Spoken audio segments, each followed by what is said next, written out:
Have you people heard of the Royal Queen Elizabeth Hospital in Florida? No?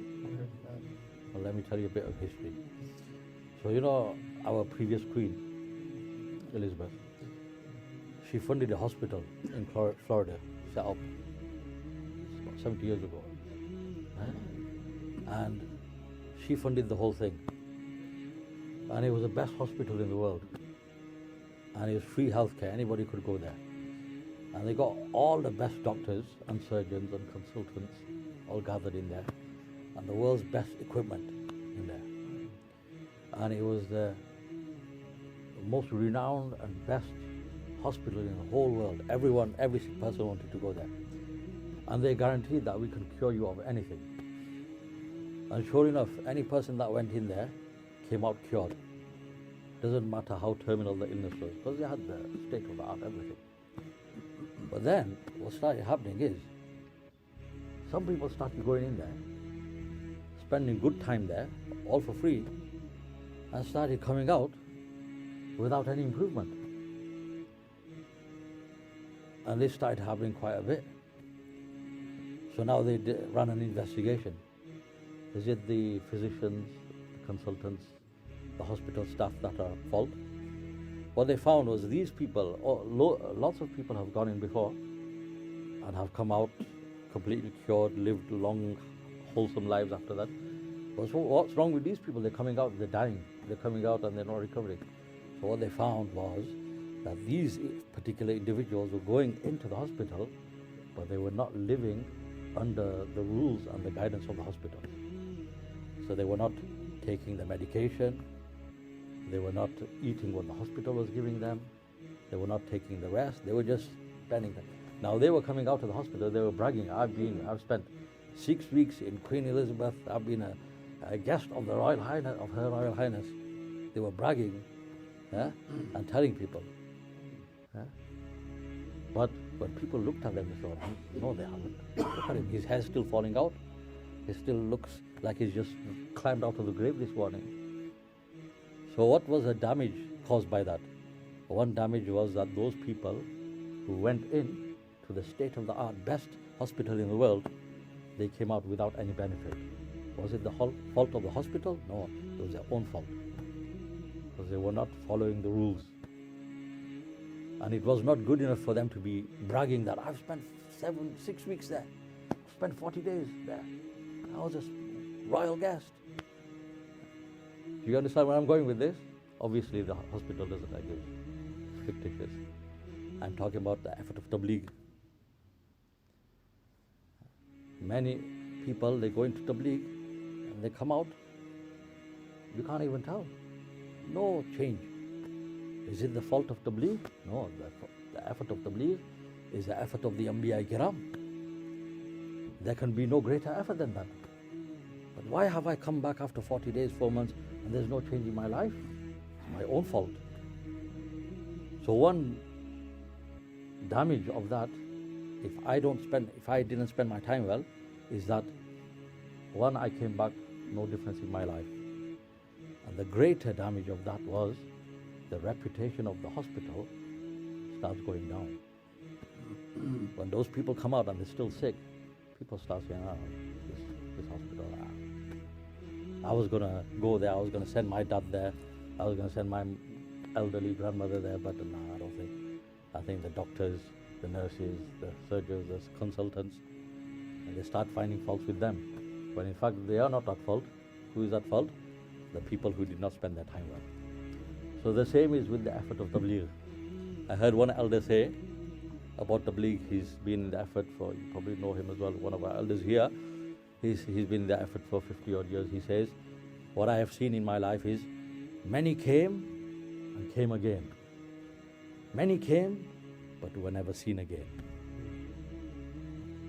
In our masjid, when you sit in Mashura, on a good day you'll see 30 people sitting. You'll think, MashaAllah, it's like an Eid day for us. MashaAllah, 30 people we got. But I say to the brothers, there's nothing to be happy about.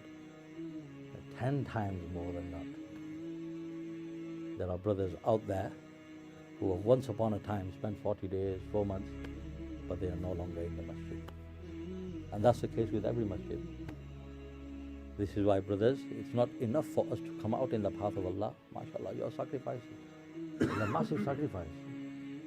It's an amazing thing that you people have achieved, especially you young guys, to sacrifice a place like Miami to come to Bolton, where it rains. I went somebody and somebody said, "Oh, you're from England. I heard it rains in England a lot." I said, no, that's a lie. In England, it only rains twice. The first time it rains for 6 months, then it stops, then it rains again for 6 months. Especially up north here. When you go down Leicester, London is better. But here, so you left the beaches of Miami and Florida and you come to a place like this. You left your comfortable orthopedic mattresses and your game consoles and your computers. Us guys, we have a computer with one screen. You guys have your, it's like a war room in your bedrooms, yeah? And you have all of that. And you sacrifice that to come and sleep on the floor and to eat simple food. A massive sacrifice. But it's not enough for me just to say, Alhamdulillah, I've spent 40 days, I've been in Tabligh. Tabligh is the best. Yes, no doubt. But I need to have spent my time well. One youngster from Bolton went for 4 months. When he came back, one of the elders asked him, how many du'as did you learn in 40 days? So at the end of my 40 days, when somebody asks you, how many du'as did you learn? That's when I get jolted, woken up, rude awakening. Du'as. Oh, yeah, that's what I was supposed to do. I panic. And then I say, I just revised some of the du'as that I already knew. Which ones? Bismillahi wa barakatillah, Allahumma bi'isnika mutwa'aya. Time not spent well. But this youngster, 16 years old he went, he came back, elder asked him, how many du'as did you learn? He said, the Masnoon Dua Kitab, he said, I memorized the whole of it. I know the whole thing by heart. And we know people who've been in Tabligh for 40 years and they don't know many of the du'as in there. So the elder was taken aback. But to put the youngster in his place, so he doesn't get too big-headed, he said, but you went for 4 months. 4 months is 120 days. And I'm sure there aren't 120 du'as in that Masnoon Dua Kitab. So you did waste some days. He said, no, Hazrat, some of the du'as are very long. Like the dua for Safar, not the dua for Sawari. The dua for Safar, Allahumma inna nas'aluka min hadha al-birra wa taqwa wa inna ma it goes on for 4 pages. He said, some of the duas were very long, so it took me a few days to learn them. Otherwise, every day I was learning something. One young girl, I always say this to the youngsters, to put us to shame. There's one young girl from Birmingham here. So she went out in the past. She had never heard of Tabligh, never been in Jamaat. Her parents were not Tabligh or anything.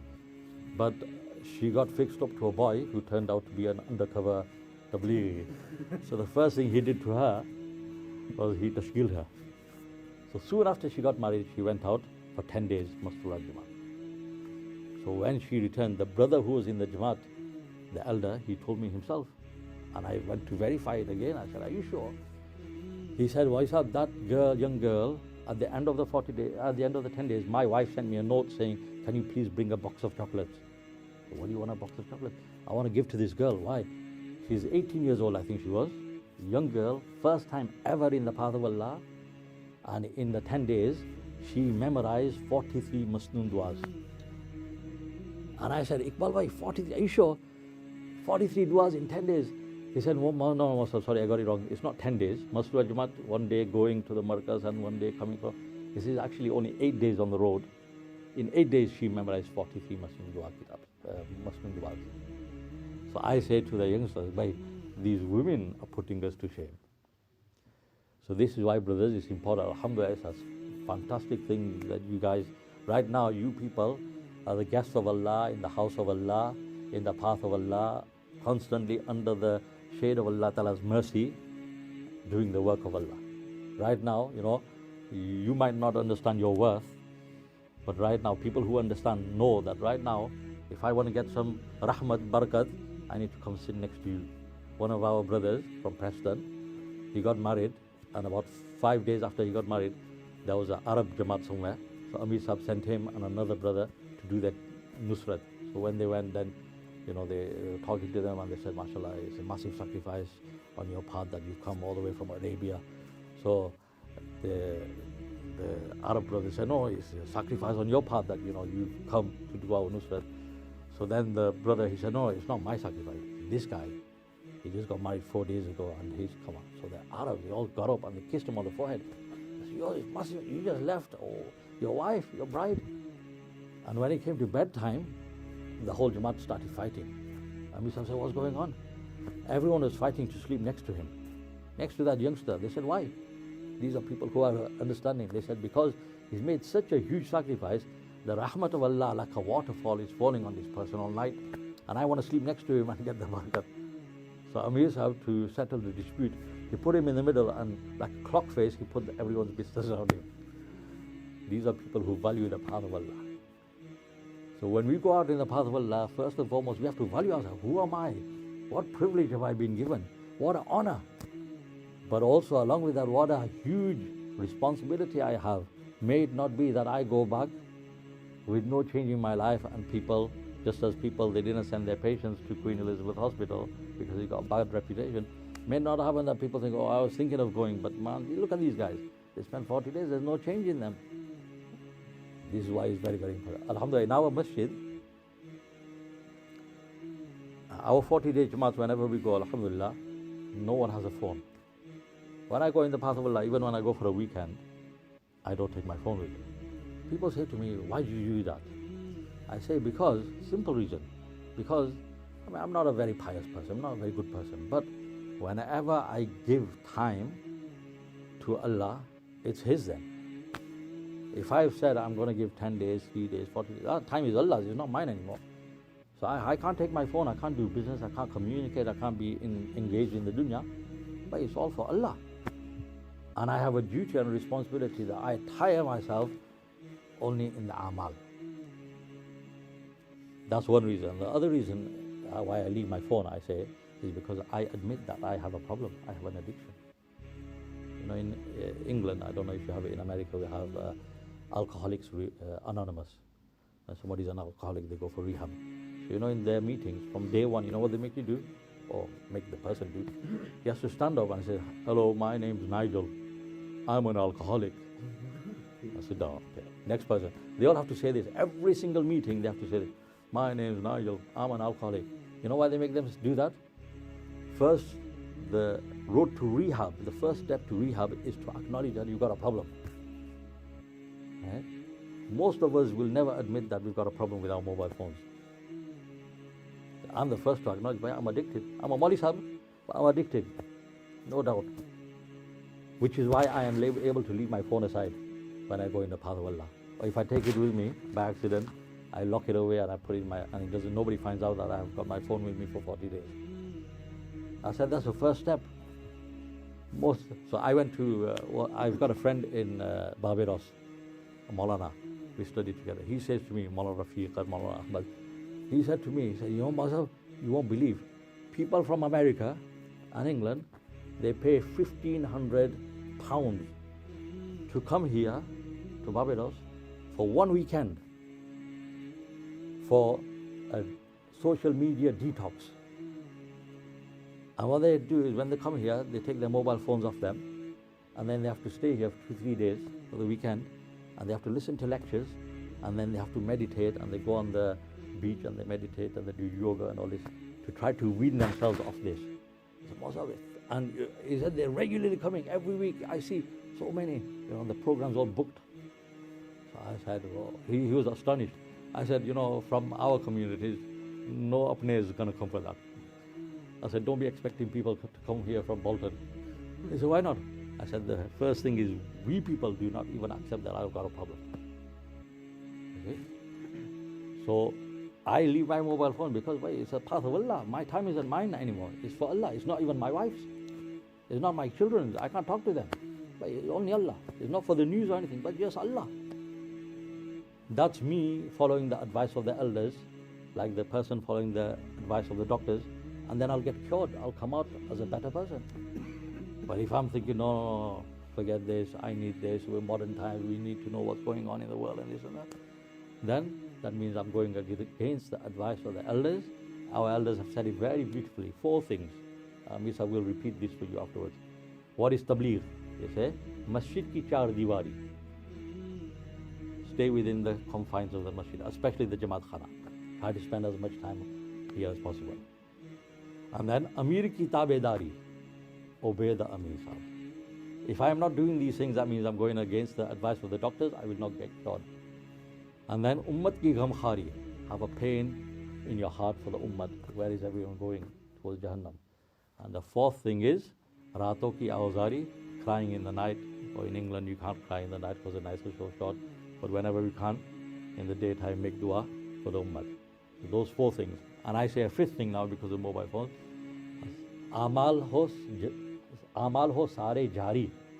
The amal should be one after the other, one after the other. So that I don't have time to go out on my phone or on the shops or anything like that. One after the other. Infiradi ijtimai amal I am engaging in. Then we will come out rectified, and we will come out benefited, and we will come out as a changed person. And when we go back home, people will be able to tell, man, this guy, there's just something different about him. He's got an aura, he's got a charisma. There's just something different about him. And they'll inquire, and then they'll realize, oh, he went to the Tablighi hospital. He spent his time well. So then we won't have to tell everyone. Otherwise we go knocking on people, come Tabligh, yeah, whatever. I've seen your life. But when we will become models like that, and the way to do that is by spending our time well. So Allah Ta'ala accept your sacrifice, your coming out is a huge thing. But remember, every second of yours, not every minute, every second you've given to Allah. It doesn't belong to us anymore. And so we have a responsibility. And what do our elders say? Especially now, you're lucky you've come out in summer. And the summer period, now even after you've had lunch, even if your next Ijtimai Amal Muzakara is at 6 o'clock or 6:30, you've still got a few hours. So in the summer months it's very good in England. Our elders, they say, use that time properly. That time is not for Qailullah, which turns into Lailullah. 3 hours sleep. Some youngsters come up to me and say, well, I say to them, brother, because I see them sleeping 3 hours in the afternoon. All night they've slept, after Fajr they've slept 3 hours in the afternoon. So I called them over, I said, well, you know they sleep in the afternoon. Have you ever slept at home? He said, no, Masab, I've just discovered it in Tabligh. It's really good. I made intention when I go home, after I come back from college and school, I'm going to go back. I'm going to go to sleep in the afternoon. Right? So, but you know, the afternoon is, okay, you can sleep. No problem. Take some rest. But then that other time, what should it be utilized for? Learning du'as. 40 days means 40 du'as learned. 40 ahadith learned. Otherwise, our 6 points, I don't know about America. Yeah? But you know, yesterday I heard, mashallah, the good talk from the brother, the Adab-e-Gasht. He comes from America, but his talk is exactly the same as ours. Yes? And universally, our talks, although we got no network, no book or anything, alhamdulillah, we all say the same thing. Isn't it? All our talks are the same. So in the same way, unfortunately, we Tabligis, we only know 2 hadiths to do with zikr, isn't it? When it comes to the 6 points, what do we say? The virtue of zikr is, a person who is alive, a person who does zikr is alive, a person who doesn't do zikr is dead. And the second hadith we say is, the zakirin will go laughing into Jannah. What about all the other thousands of hadiths? We don't know them. Why? Because we don't spend our free time correctly. How many hadiths are there according to the Tabligis? In the compendium of hadith, how many virtues of La ilaha illallah are there? In reality, there are thousands, but we only know Musa alayhi salam said to Allah, you know, the heavens and the earth, and the other one is whoever prays the kalima 100 times a day, his face will shine. But what about all the other hadith? We're not learning them, we're not digging them out from Fazail Amal and from Bukhari Sharif, Muslim Sharif, and we're not learning them. So these are things to do in our free time. And very quickly I'll tell you, one of our elders, he says, because Maulana Yusuf used to say, the best way to spend our free time, our infiradi time, is to make effort on our namaz. So one elder explained it very beautifully. He said, what you do is after Zohar, you've eaten, the Jamaat is upstairs, you come downstairs, you perform wudu scrupulously, the best way you can. And then you come in the masjid, you take a quiet corner of the masjid. The whole masjid is yours. Everyone's elsewhere. Somebody's sleeping, somebody's talking, somebody's on their phone. This is you and Allah now. Now I stand up and I make an intention. Today I'm going to pray 2 rakats, nafil namaz, in a way whereby I don't think of anyone or anything except Allah from beginning to end. And the reality is that this will be the first time ever in my life that I will have prayed 2 rakats like that. So with that intention, I stand up, I make dua to Allah, give me concentration, and I'll stand up and say, Allahu Akbar. Now Shaitan is our enemy. He's come with us without a ticket or anything, without visas. He's come with you. So Shaitan will not leave us. He won't say, okay, you go ahead and pray 2 rakats. Because Nabi Pak said, whoever prays 2 rakats, beginning to end, he didn't think of anything but Allah. After that, Allah Ta'ala forgives all his sins, all his du'as are accepted. So I stand up with that intention. I say, Allahu Akbar. So now I'm there. Concentration is there. Then I do ruku. Allahu Akbar. I'm still there. But when I look at the carpet, I think, oh, we got the same carpet in my masjid in Florida. I'm teleported into Florida. Next thing I know, I'm walking down the street, I'm on the sidewalk, I'm meeting my friends, I'm gone. And then I say, then I realize, oh, wow, hang on. I was supposed to be here, I was gone. So now I bring my concentration back, and for the rest of the salat namaz, I try to keep my concentration. Now I finish my salat. Have I succeeded or failed in my endeavor? I failed. So now I stand up again. And the elder said, when you pray these 2 rakats, you don't make them long. You don't pray Surah Rahman, Surah Yasin. You make them as short as possible, shortest surahs. So, Tabbat Yada Qul Huwallahu, something like that. Because the objective is not to pray long one this time. The objective is to have concentration. So now I go again. Because I failed. Allahu Akbar. So now when I go into ruku, I'm very careful. I look at the carpet, but I try not to. And Sami Allahu liman hamidah. I'm still there. Allahu Akbar. So now I've succeeded a bit longer. When I go into Sajda, Subhanallah, I'm there. But then I take a whiff and I smell the attar. And my dada used to wear that attar, and he used to hold my hand. He used to take me down to the store and he used to buy me chocolates. So now I'm transported back to Florida to my childhood. This is how Shaitan works. The elder, he said, you will try, you will fail, you will try, keep on trying. After maybe the 5th attempt, 6th attempt, 8th attempt, you will have succeeded from beginning to end to think of nothing but Allah. That's a huge achievement. Now you finish, what do? Now go upstairs onto my phone? Say, no, now this is the time to ask from Allah. Now you try to extend your dua, cry to Allah, talk to Allah as long as possible. You got all the time. Now you've completed this, alhamdulillah, after 1.5 hours you're feeling connected to Allah, your namaz is made and everything. Now if you want to take some rest, take some rest. Or go and read some Quran or learn some ahadith or something. Next day again, go. Now next time, I have to try to lengthen my namaz a little bit. So maybe idha ja'a tabbat yada, something like that. If a person does this every single day, then by the end of his 40 days, he will be able to pray Yasin Sharif in 1 rakat without losing his concentration. And this is what we read about the Sahaba Kiram. This is what their namaz was. And nothing could arrows could not distract them from the remembrance of Allah. This is why we come out in the path of Allah, to gain these things. So Allah accept your sacrifice and your coming out, mashallah, is a huge, huge thing. But like I say, it's not enough to go out in tabligh, just as it's not enough to be an inpatient at the Queen Elizabeth Hospital. Person has to follow the advice, take the medication on time, rest on time, do the exercises and everything. Then he'll come out cured. In the same way, in the path of Allah, these 4 things, 5 things. We stay within the masjid, we obey the Amir Sahib, we do amal after amal, we make dua to Allah subhanahu wa ta'ala. One Mawlana Sahib, he went out in the path of Allah, he was in his 1 year. So he had a notebook in his pocket. He went for a bath. So in India, Pakistan, Bangladesh, where you have to look after your valuables, or here as well, but So he took off his thing, and then he gave it to somebody. He said, can you look after this? I'll go for a bath. So the person, when he was folding it, the Mawlana Sahib's notebook fell out. So this person, he started going through the diary, Mawlana Sahib's diary, which is wrong. But he saw that the Mawlana Sahib, he was adding up every day, 12 plus 2 plus 3, like that. So he's going through this. Every day Maulana Sahib is adding up. So when the Maulana Sahib came back, he said, Maulana Sahib, come on. We're in India, we're in Pakistan here. It's rupees, man. The currency is so weak, and you're adding up the rupees. How stingy, how thrifty can you be?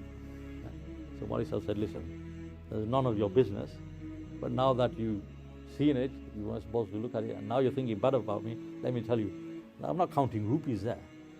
Every day, I add up how many minutes of dua I do. And he said, this is what I'm aiming to do as many hours of dua I can do every day, along with all my other amal. So the brother was saying that, the Maulana Sahib, the previous month he was on like 25 minutes. The next month he was on like 54 minutes. So any opportunity he got between Sunnat and Farz, he'd engage in dua. Tahajjud, he'd engage in dua. After Ishraq, engage in dua. And he'd look at the clock and then he'd add it up. And the Maulana Sahib then said to him, because I read in a kitab that there was one Allah wale, friend of Allah, who used to make 8 hours of dua every day.